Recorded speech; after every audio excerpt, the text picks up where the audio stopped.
Captain Sarah Chun stood on the bridge of the starship, Harmony, and watched the massive alien space station grow larger through the window. Her hands were shaking, but she tried to hide it. This was the most important day in human history. Earth was finally meeting other intelligent life forms from across the galaxy. The space station was bigger than anything humans had ever built. It looked like a giant crystal flower floating in space, with 12 different sections branching out from the center.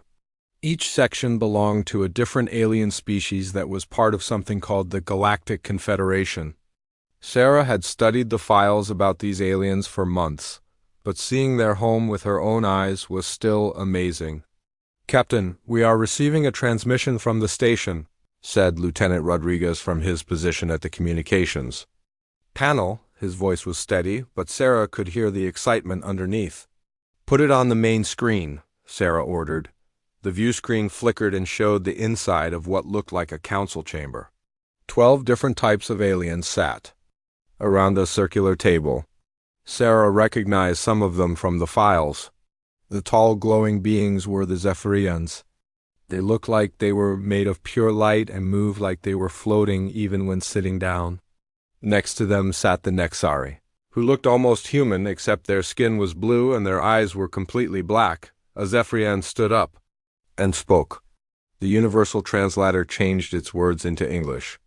"Welcome, representatives of Earth. I am High Council Member Veltar. We have agreed to hear your request to join our confederation." Sarah stepped forward. Behind her stood the rest of Earth's diplomatic team. They carried with them examples of the best things humanity had created. Music from every culture on Earth, paintings and sculptures that showed human creativity, scientific discoveries that had helped make life better, books of poetry and philosophy that explored what it meant to be human.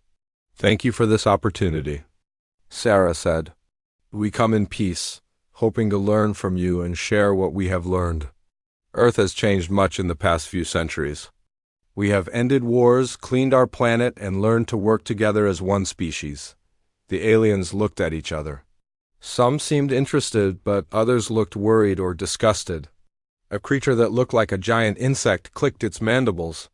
Together, another alien that resembled a walking tree swayed back and forth. Veltar spoke again. "We have studied your species and your history very carefully. We have seen your art, your science, and your philosophy. But we have also seen your wars." Images appeared on screens around the chamber. They showed battles from human history. Ancient wars with swords and shields. More recent conflicts with guns and bombs. The worst moments from humanity's past were displayed for all to see. "Your species has a capacity for violence that troubles us greatly," said an Nexari with silver markings on its forehead. "In the past 1,000 years you have fought in hundreds of wars. You have destroyed your own environment. You have created weapons that could end all life on your planet." Sarah felt her heart sink, but she forced herself to stay calm. "Yes, we have made terrible mistakes in our past, but we have learned from them. The last major war on Earth ended over 200 years ago. We have worked together to heal our planet and build a better future. But the capacity for violence is still within you," said another alien, this one looking like a walking crystal formation. "We have watched your entertainment. Your movies and games are full of conflict and destruction. Your sports involve competition and aggression. Even your children's stories often involve fighting and conquest." The tree-like alien spoke in a voice that sounded like wind through leaves. "Your species finds excitement in chaos. You celebrate those who break rules and challenge authority. This is not the way of civilized beings." Lieutenant Rodriguez stepped forward with a portable computer. "If I may, we have brought examples of human culture that show our better nature." He activated the device and music filled the chamber. It was a piece by Batch, complex and beautiful, showing the mathematical precision and emotional depth that humans could achieve. Some of the aliens seemed moved by the music, but others remained unmoved. When the music ended, Veltar spoke again.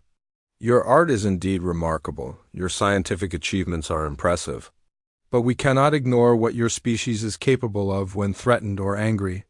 More images appeared on the screens. These showed more recent events. Riots in cities, protests that turned violent. Sports events where fans fought each other. The aliens had been watching everything, even the small conflicts that humans barely thought about. We have seen how quickly your species can turn to violence. When things do not go their way, said the insect-like alien, we have observed how you compete with each other constantly, always trying to be better, stronger, faster than others. This drive for dominance is dangerous. Sarah felt desperate. Everything they had worked for was falling apart.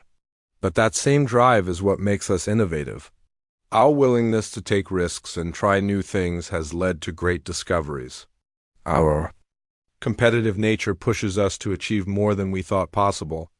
And that is exactly why you are dangerous, said the Nexari with silver markings. You never accept limits. You always want more, you always push further. In a galaxy that has achieved peace through order and acceptance of boundaries, your species represents chaos.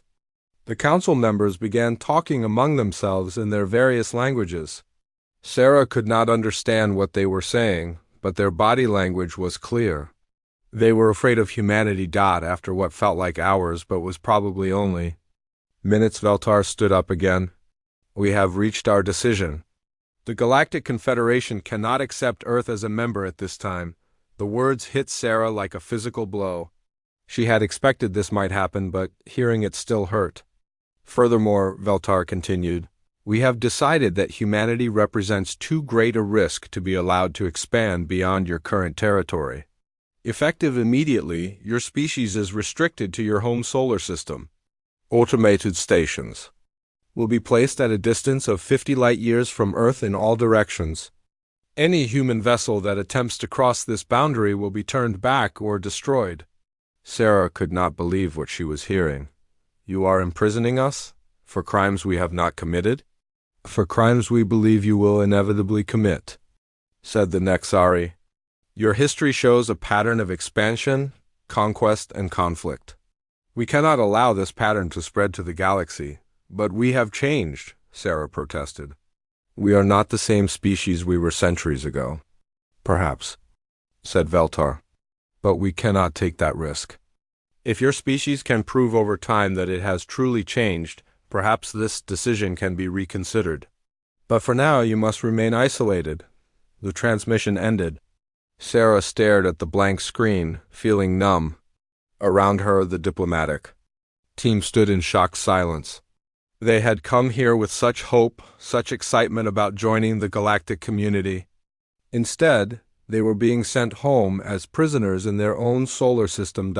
As the Harmony turned away from the beautiful crystal station and began its long journey back to Earth, Sarah wondered what they would tell the people waiting at home. How do you explain to an entire planet that they had been judged and found wanting? How do you tell billions of people that their dreams of exploring the stars had been crushed by aliens who saw them as nothing more than dangerous animals? Looking out at the stars that were now forbidden to them, Sarah felt something new growing inside her. It was not sadness or disappointment, it was anger. And she was not the only one feeling it. Around her, she could see the same expression on the faces of her crew. They had been rejected not for what they had done, but for what the aliens thought they might do. The aliens were afraid of human nature. Maybe, Sarah thought, as Earth grew larger in the distance, they were right to be afraid. 50 years had passed since the day humanity was locked away from the stars. Earth had changed during those long decades of isolation. The generation that remembered the rejection was growing old, but their children and grandchildren had grown up knowing only one thing: they were prisoners in their own solar system. Admiral Marcus Voss was one of those children. He had been born 3 years after the Harmony returned from its failed mission. Now he was 47 years old and commanded the largest fleet Earth had ever built. But his ships could not go beyond the invisible walls that surrounded them. Marcus stood in his office on Mars Station Alpha, looking out at the red planet's surface through the massive windows. Below him, miners worked in the deep canyons, digging for the rare metals that Earth needed. In the distance, he could see the lights of New Geneva, a city of 2 million people who had never seen another world. "Admiral, we have a situation," came a voice from behind him. Marcus turned to see Commander Lisa Park, his second-in-command, standing in the doorway. Her face was serious. "What kind of situation?" Marcus asked. "A ship just crashed in Sector 7. It's not one of ours." Marcus felt his heart skip a beat. "Alien?" "Yes, sir. The wreckage is scattered across about 5 kilometers. Our rescue teams are already on the way." Marcus grabbed his jacket and headed for the door. "I'm coming with you." The flight to the crash site took 20 minutes in Marcus's personal shuttle. As they flew over the rocky landscape, he could see the twisted metal scattered across the ground. Smoke was still rising from several pieces of the wreckage. "Any survivors?" Marcus asked the pilot. "The rescue team reports finding 3 aliens alive, sir. They're badly hurt but stable. Medical teams are treating them now." The shuttle landed near the largest piece of wreckage. Marcus climbed out and walked toward a temporary medical station that had been set up nearby. Inside the clear tent, he could see 3 strange creatures lying on medical beds. They looked like giant insects with 6 arms and 4 eyes. Their skin was dark green and covered in what looked like natural armor. Dr. Elena Vasquez, the chief medical officer, met Marcus at the entrance to the tent. "They're going to live," she said. "But their ship is completely destroyed. Whatever happened to them, they're stuck here for a while. Have they said anything about why they're here?" Marcus asked. "Not much. They keep asking about something called the boundary sensors. They seem surprised that we found them so quickly." Marcus looked at the aliens again. One of them was awake and watching him with its 4 dark eyes. The creature made a clicking sound with its mouth parts. "Can they understand us?" Marcus asked. "We're using a basic translation program based on the old Confederation files. It's not perfect, but we can communicate." Marcus walked over to the awake alien. "I am Admiral Marcus Voss of Earth Defense. What is your name?" The alien clicked several times before the translator spoke. "I am Clicker of the Cathara Mining Guild. You help us?" "Yes, we helped you. Your ship crashed on our planet. What were you doing here?" The alien's 4 eyes seemed to focus on Marcus more clearly. "Lost, navigation ... broken, fell from hyperspace near Forbidden Zone." "Forbidden Zone?" Marcus felt excitement building in his chest. "You mean the area around Earth?" "Yes, boundary. Sensors ... supposed to turn ships away. But sensors ... old, some failing, that is why we ... crashed here instead of being pushed away." Dr. Vasquez looked at Marcus with surprise. They had always assumed the alien barriers around their solar system were perfect and unbreakable. Learning that they were old and failing was important news. Over the next few days, Marcus spent hours talking with the aliens as they recovered. The Cathara were miners and traders, not soldiers or diplomats. They had been traveling from one mining station to another when their ship's navigation system failed, but what they told Marcus about the galaxy was more valuable than any metal they could have been carrying. "The Confederation, not as strong as before," Clicker explained during one of their conversations.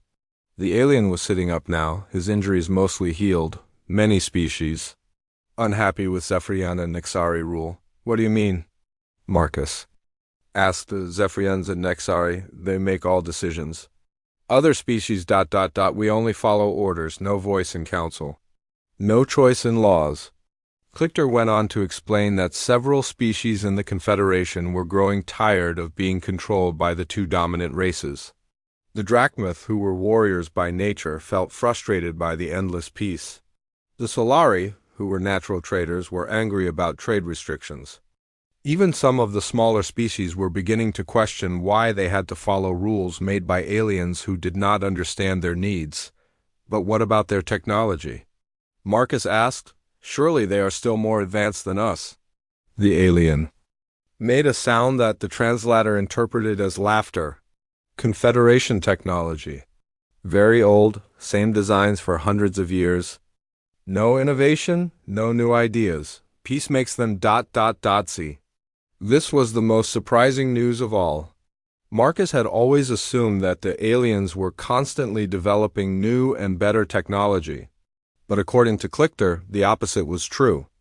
The Confederation had become so focused on maintaining order and peace that they had stopped trying to improve or innovate. Humans ... always building new things, Clichter observed. Even in prison, you make your territory bigger. Build cities. On dead planet. Dig deeper mines. Create new machines. Confederation ... died afraid of change. Marcus realized that humanity's forced isolation might have been a blessing in disguise. While the aliens had grown comfortable and lazy, humans had spent 50 years pushing the boundaries of what was possible. They had terraformed parts of Mars, built space stations that were marvels of engineering, and developed new technologies out of necessity, but the most important piece of information came on Clichter's last day before leaving. Earth, a rescue ship from the Kithara Mining Guild, had arrived to pick up the survivors. Admiral Marcus, Clichter said as they prepared to say goodbye, I tell you secret, many species in Confederation. They would welcome change. If someone strong enough appeared, someone who could challenge Zephyrian and Nixari control, many would follow. Are you suggesting what I think you're suggesting? Marcus asked. I suggest nothing, Clichter replied carefully. I only say galaxy is not as united as it appears, and humans are not forgotten, some species. They remember your application to join Confederation. They think rejection was wrong. After the Kithara ship left, Marcus called a meeting with Earth's highest military and political leaders.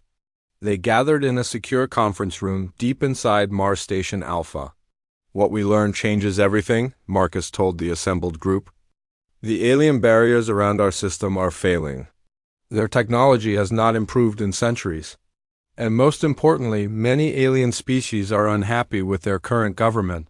President Chun, who was the daughter of the original captain? Sarah Chun leaned forward in her chair. What are you proposing, Admiral? I'm proposing that we stop waiting for permission to join the galaxy, Marcus said. I'm proposing that we take our place by force if necessary. Some of the older officials looked shocked, but many of the younger ones nodded in agreement. General Thompson, who commanded Earth's ground forces, spoke up. The people are ready for this, he said. The younger generation especially. They're tired of being prisoners. They want to see the stars. But are we strong enough? Asked Defense Minister Rodriguez. Even if their technology is old, they still have thousands of ships, and we have maybe 100, Marcus smiled. That's where human innovation comes in. We may have fewer ships, but ours are 50 years more advanced than anything they have. And we have something they lost long ago. What's that? President Chun asked. The willingness to fight for what we believe in. The meeting continued for hours as they discussed the possibilities. By the end, they had reached a decision that would change the course of human history. They would begin secret preparations to break free from their cosmic prison.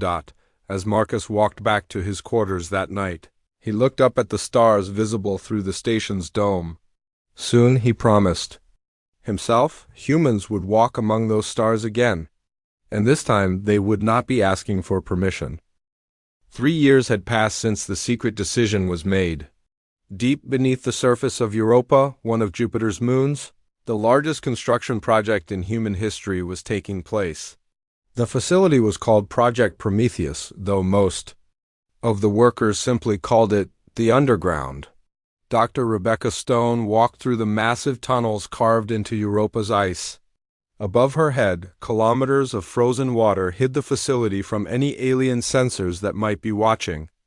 The tunnels stretched for hundreds of kilometers in all directions, connecting laboratories, factories, and testing chambers. Rebecca was the chief scientist for the Adaptive Intelligence Program.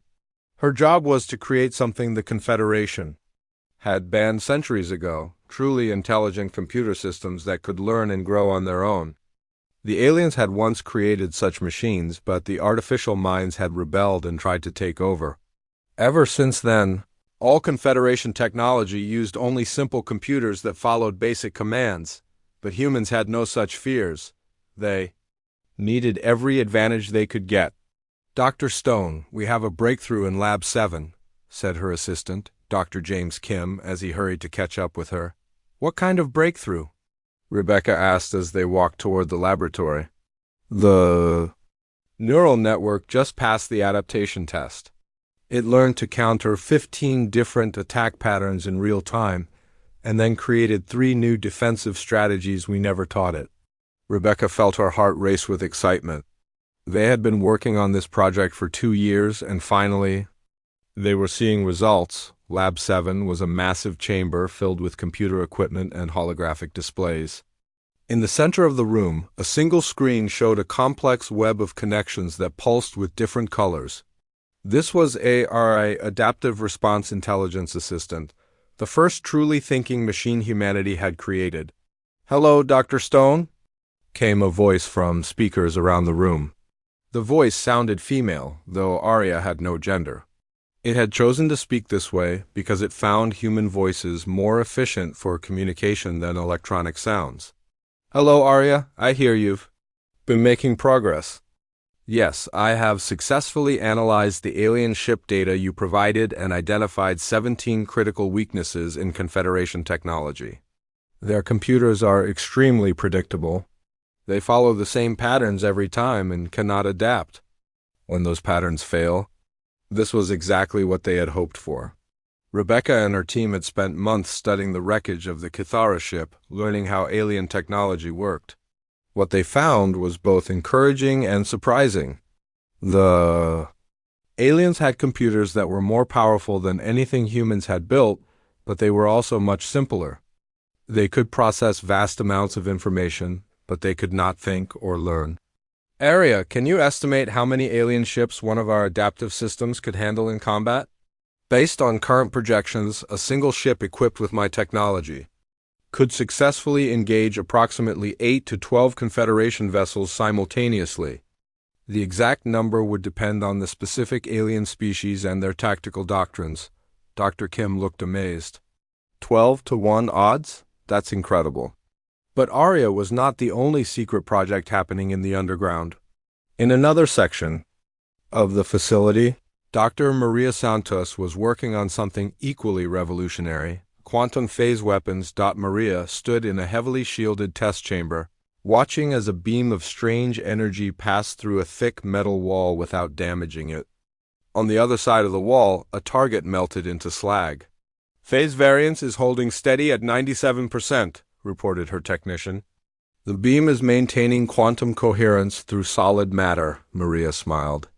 The quantum phase weapons worked by shifting energy into a different dimensional phase. The energy could pass through normal matter like it wasn't there, but when it reached its target, it shifted back to normal space and released all its power at once. Even the strongest alien shields would be useless against weapons that could simply ignore them. These weapons had been inspired by human theoretical physics that the aliens had never explored. The Confederation was so focused on maintaining order that they had stopped asking what-if questions centuries ago. Humans, trapped and angry, had spent 50 years asking nothing but what if. In yet another part of the facility, Admiral Voss was inspecting humanity's most ambitious project, the Stealth Fleet. 12 ships hung in a massive underground hangar, each one a masterpiece of human engineering. The ships looked nothing like traditional spacecraft. Instead of the bulky, heavily armored vessels that most species built, these ships were sleek and angular, designed to slip through space undetected. Their hulls were made from metamaterials that bent light and energy around them, making them nearly invisible to sensors. "How are the drive tests going?" Marcus asked Captain Lisa Park, who had been promoted to oversee the fleet construction. "Better than we hoped. The quantum tunnel drives are working perfectly. We can travel faster than anything the Confederation has, and we leave no trace behind. Their sensors won't even know we were there." The quantum tunnel drives were another human innovation. Instead of traveling through normal space like alien ships did, the human vessels could create temporary tunnels through quantum space. This allowed them to move faster than light without the energy signatures that conventional faster-than-light travel created. Marcus walked around one of the ships, running his hand along its smooth hull. These 12 vessels represented everything humanity had learned during their imprisonment. Each ship carried adaptive AI systems, quantum phase weapons, and stealth technology that made them invisible to alien detection, but technology was only part of the plan. Marcus knew that they would need allies if they wanted to succeed against the entire Confederation. That was why they had been sending secret agents into alien space for the past 2 years. Agent Sarah Kim was one of those operatives. She was the daughter of Dr. James Kim and had volunteered for one of the most dangerous missions in human history. Using advanced biomodification technology, she had been altered to look like a member of the Solari species. Sarah stood in a crowded marketplace on the planet Zephyros, listening to alien merchants complain about new trade restrictions. Her artificial yellow skin and modified bone structure made her look exactly like a Solari trader. Even her scent had been changed to match their species. "The Nexari are strangling our profits," grumbled a real Solari merchant named Velkos. "First they limited what we can trade. Now they are telling us where we can trade it." "Times are hard for independent traders," Sarah agreed in fluent Solari. She had spent 6 months learning their language and culture before beginning this mission. "You are new here," Velkos observed. "What family do you trade for?" "A stone family from the Outer Rim," Sarah lied smoothly. "We are looking for new partners who might be interested in profitable opportunities." Over the following weeks, Sarah carefully built relationships with dissatisfied Solari traders. She hinted that she represented people who were planning major changes in the galaxy. She never mentioned Earth or humans directly, but she planted seeds of ideas about rebellion and freedom. The Solari were natural rebels who loved profit and hated rules. Many of them were eager to hear about opportunities to change the current system. Sarah gave them communication devices and codes, telling them to be ready for a message that would come soon. Similar operations were taking place across Confederation space. Human agents, disguised as different alien species, were making contact with the Drachmoth warriors who were tired of peace, Kithara miners who wanted better working conditions, and even some progressive Zephyrians who disagreed with their governments. Policies back on Europa, the final preparations were being made. The 12 ships of humanity's stealth fleet were ready for their mission. Each ship had a crew of 50 humans who had trained for years for this moment. They knew their mission might be one way, but they also knew they were fighting for the freedom of their entire species. Admiral Voss stood in the command center of the underground, looking at displays that showed the location of every major Confederation military base and government facility. Red dots marked their primary targets, while blue dots showed the locations of their alien allies. "All ships report ready for departure," Captain Park announced. "All infiltration teams are in position," reported Colonel Hayes from the Intelligence Division.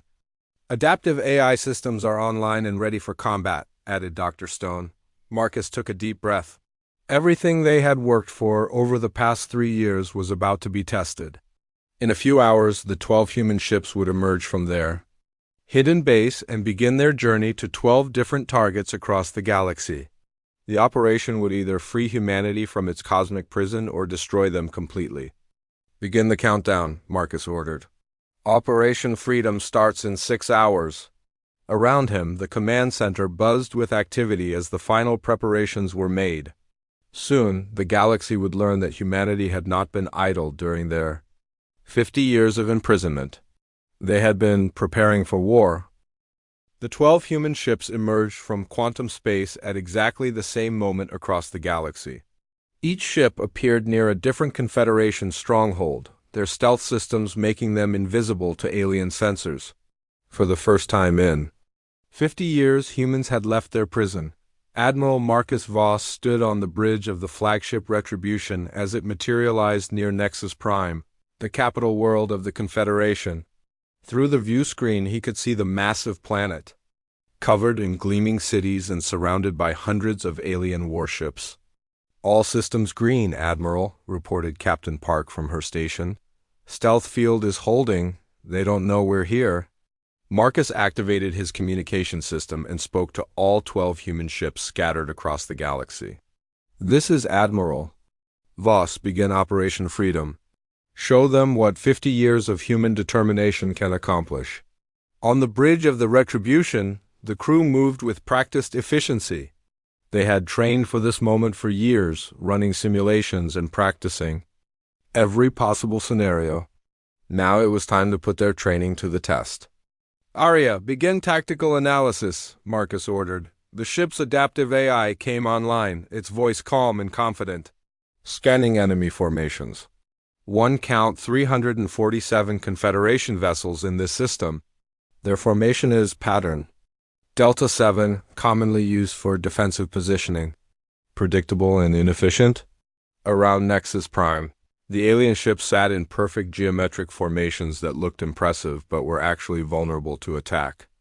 The aliens had used the same defensive patterns for centuries, never changing or adapting them. "I have identified optimal attack vectors," Arya continued. "Beginning electronic warfare protocols." Invisible signals shot out from the Retribution, targeting the alien ship's computer systems. The human AI moved through their networks like a ghost, learning their codes and finding their weaknesses in seconds. "Enemy communications are now under our control," Arya reported.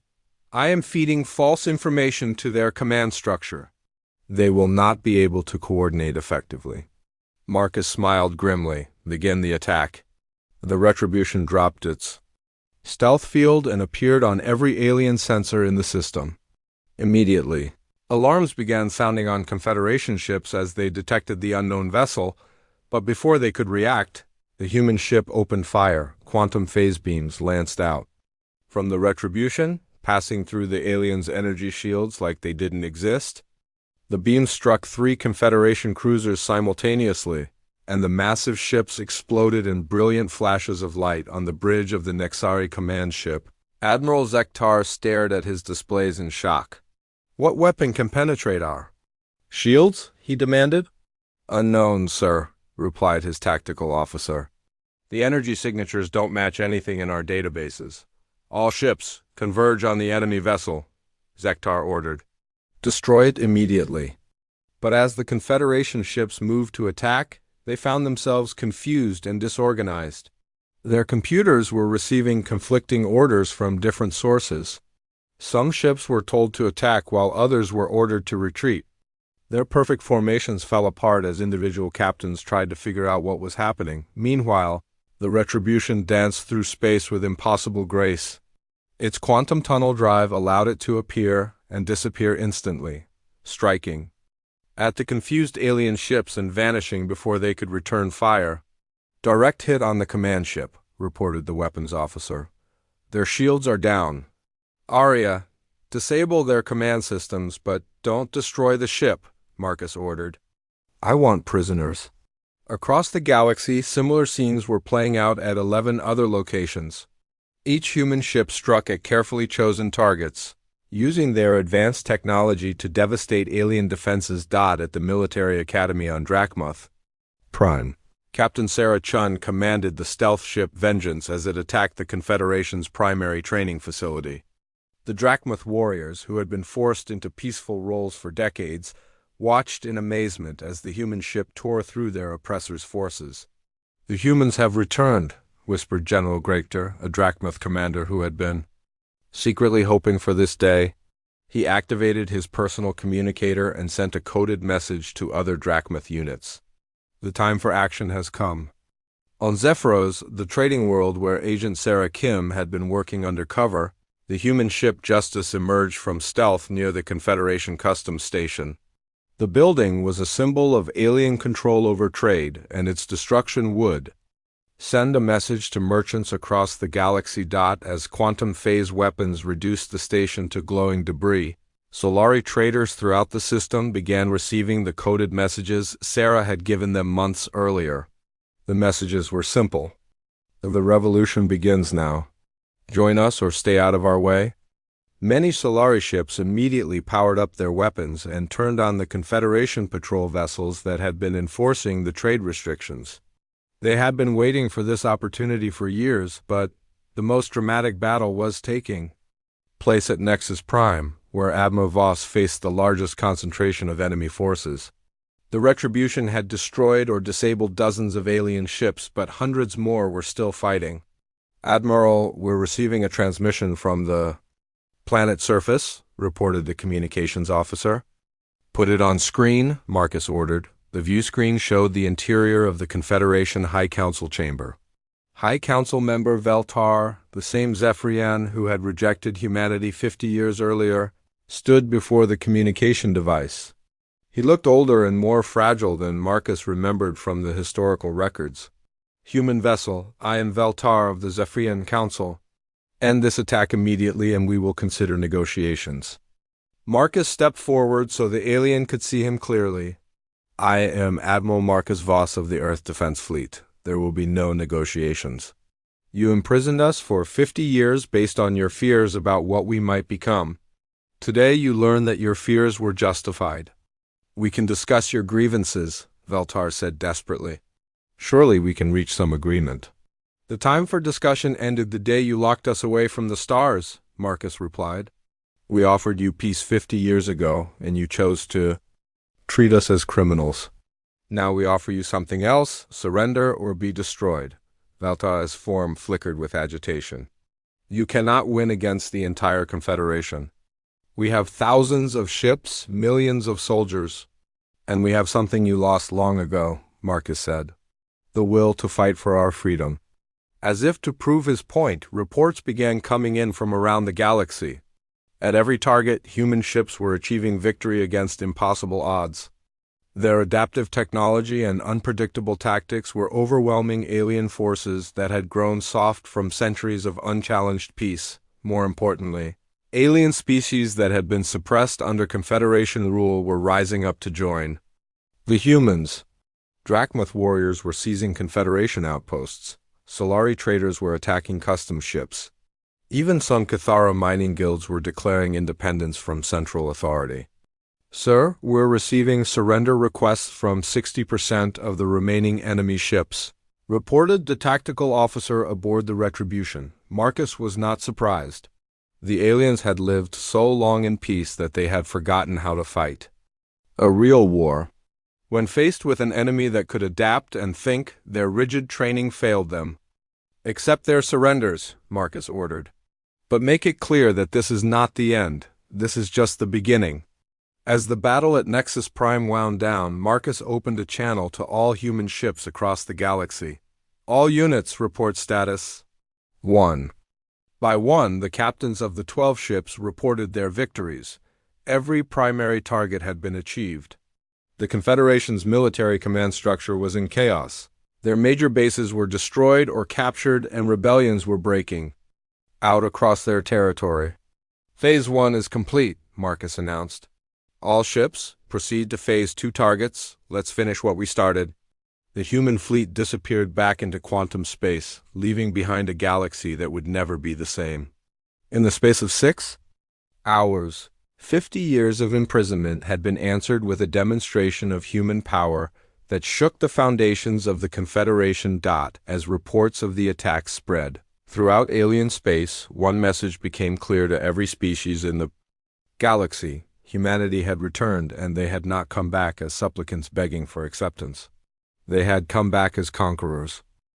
6 months had passed since the day humanity shattered the Confederation's power across the galaxy. Admiral Marcus Voss now stood in what had once been the High Council chamber on Nexus Prime, but the room looked very different than it had during the days of alien rule. The old circular table where 12 species had once enforced their will on the galaxy was gone. In its place stood a larger, more open arrangement where representatives from over 30 different species could gather as equals. The crystal walls had been replaced with transparent aluminum that showed the stars beyond, reminding everyone that the galaxy belonged to all who lived in it. Marcus was no longer just an admiral. The grateful species that had joined humanity's revolution had elected him as the first president of the new Galactic Union. It was a responsibility he had never wanted, but one he accepted because someone had to guide the galaxy through these changing times. "Mr. President, the morning briefing is ready," said his aide, Lieutenant Commander Jessica Torres. She had been one of the crew members on the original stealth fleet and had proven herself to be excellent at organizing the complex work of building a new government. Marcus nodded and walked to his office, which overlooked the vast city that sprawled across Nexus Prime's surface. The city was bustling with activity as beings from dozens of worlds worked together to rebuild their civilization. In the distance, he could see construction crews made up of humans, Drachmuth, Solari, and even some reformed Nexari working side by side on new buildings. The briefing room was filled with the leaders of the rebellion that had become a revolution. General Greater of the Drachmuth sat next to Captain Velkos of the Solari traders. Dr. Rebecca Stone was there representing Earth's scientific community, while Clichter spoke for the Skithara mining guilds that had joined their cause. "What's the situation report?" Marcus asked as he took his seat. General Greater spoke first. "The remaining Confederation Loyalist forces have retreated to the Outer Rim systems. They control maybe 20 star systems out of more than 3,000. Most of their ships are old and their crews have no heart for fighting. The Zephyrians and Nexari who remain loyal are mostly the older generation," added Dr. Stone. "Many of the younger members of their species have asked to join the Union. They want to be part of building something new instead of defending something old." Captain Velkos leaned forward with excitement. "Trade between systems has increased by 400% since we removed the old restrictions. The Solari trading networks are bringing prosperity to worlds that had been ignored for centuries." This was exactly what Marcus had hoped would happen. Instead of simply destroying the old system, they had replaced it with something better. The new Galactic Union was based on principles that humanity had learned during their long isolation: cooperation, innovation, and the belief that diversity made everyone stronger. "What about the refugee situation?" Marcus asked. "Better than expected," replied Clichter. "Most Zephyrians and Nexari who lost their positions in the old government have found new roles in the Union. We have made it clear that we judge beings by their actions, not their species." This had been one of Marcus's most important decisions. When the Confederation fell, many humans had wanted revenge against the species that had imprisoned them. But Marcus remembered something his mother had told him about the first, Captain Sarah Chun. She had said that the worst thing about the aliens' rejection was not that they judged humanity, but that they judged them unfairly. Marcus refused to make the same mistake. Every being in the galaxy, regardless of their species or their past loyalties, was welcome in the new Galactic Union if they were willing to follow its principles. "Sir, we have a special visitor today," Lieutenant Commander Torres announced. "The former High Council member Veltar has requested a meeting with you." Marcus felt a mixture of curiosity and old anger. Veltar was the Zephyrian who had delivered the original rejection 50 years ago. He was also one of the few former Confederation leaders who had not yet joined the Union or fled to the Outer Rim. "Send him in," Marcus decided. The door opened and Veltar entered the room.